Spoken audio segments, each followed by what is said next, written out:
leading head in criminal law.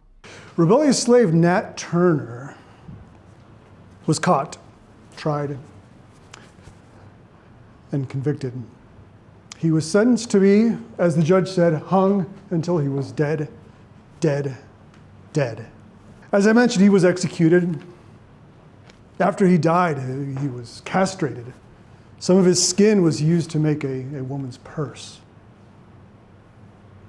So, fast forward to 1971, a very controversial Italian film comes out. It's called Goodbye, Uncle Tom.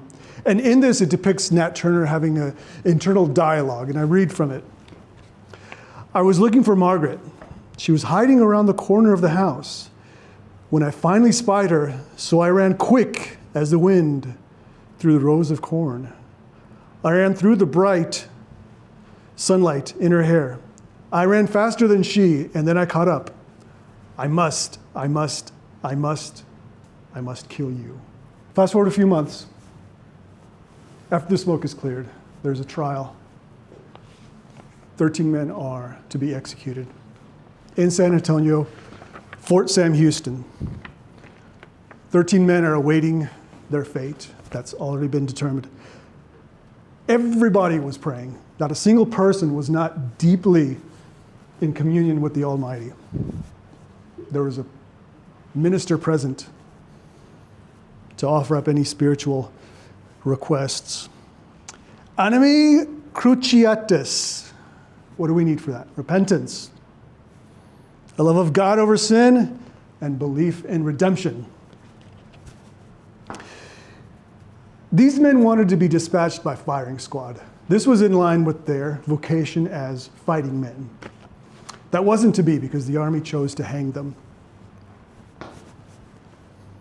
The morning was chilly. The guards turned up their collars. They looked like medieval executioners. Sure enough, the trapdoors opened. The men fell.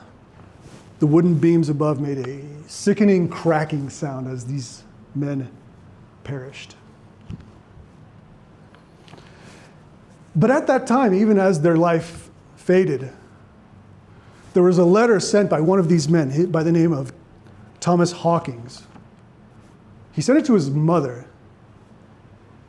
and it read, "When this letter reaches you, I will be beyond the veil of sorrow. I will be in heaven with the angels.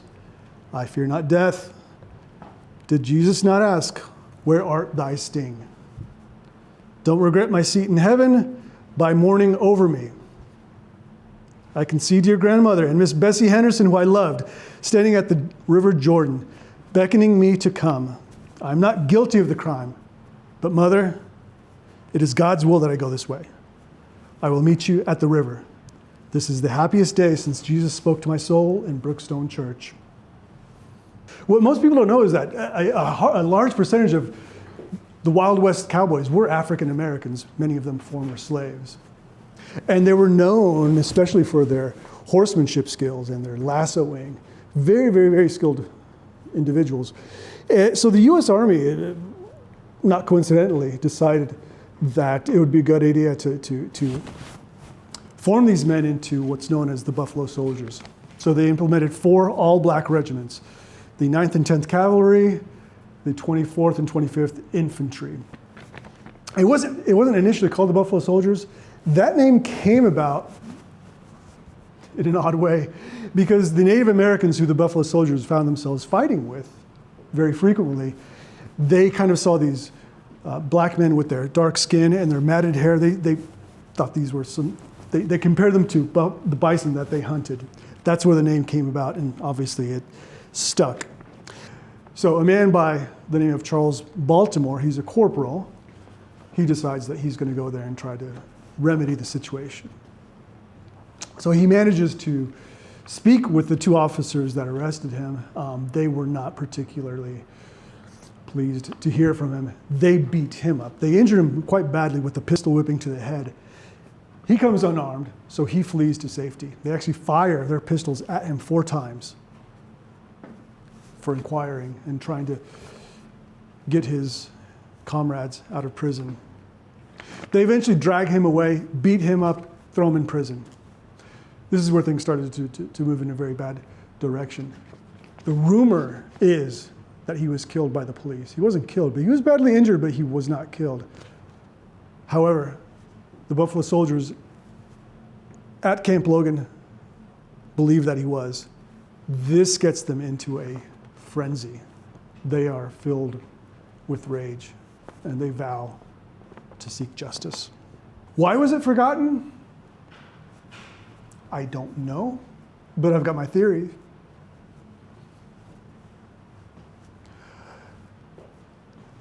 I think black and white sentiment decided that they wouldn't just not talk about it. If you can pretend it never happened, we'll pretend it never happened. We consider the idea of a person's breaking point. Apply that to a group, a disenfranchised group. Did the black soldiers finally say enough? They'd been spit on, humiliated, tormented, discriminated all around Houston. It wasn't just at the camp. It was on the streetcars by the police. They reached a point where they said, enough. They sought justice. And in a dark twist, they did get some justice. One of the policemen, Lee Daniels, was killed. The officer was in the area, and he was in a vehicle with a few other people. They made the mistake of turning right into the Buffalo Soldiers as they were rampaging. He realized what the mistake he made, ran out of the vehicle. He had a pistol on him. He got hit by a dozen or more rounds from the military rifles of the Buffalo Soldiers. He goes down immediately. They didn't really know who it was until they approached him. And when they saw who it was, they bashed his skull in with their rifle butts. It all reminds me of the monumental book, The City of God, written in the 5th century by St. Augustine. What he talks about is the difference between the city of man and the city of God. The city of God is dedicated towards holiness, towards communion with the Almighty. The city of man is focused on gain, subjugation of others, profiteering, vice, short-term gain. He was kind of like a Moses, leading his people out of the wilderness, but perhaps on the road of perdition. But there's no question that while there were ringleaders, there was a lot of coercion.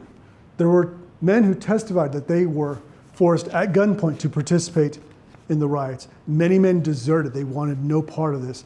Many men probably thought that they would make their presence known, but that no blood would be shed. How do we deal with these situations? It's a very complex situation. So what's happening today? Down the street, you have my old law school, South Texas College of Law, and you have a handful of professors who are doing great work with regards to the Buffalo Soldiers.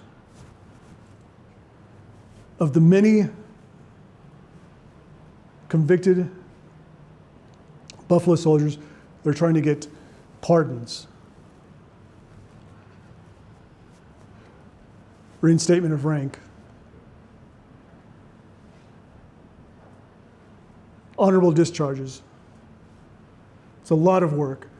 Well, if we go back in history, Frederick Douglass, brilliant genius. He was brilliant because he fought discrimination by challenging Americans to live up to their own ideals, to live up to the Constitution. You say these nice things, well, show me. And as a lawyer, that's the most effective way to argue a point.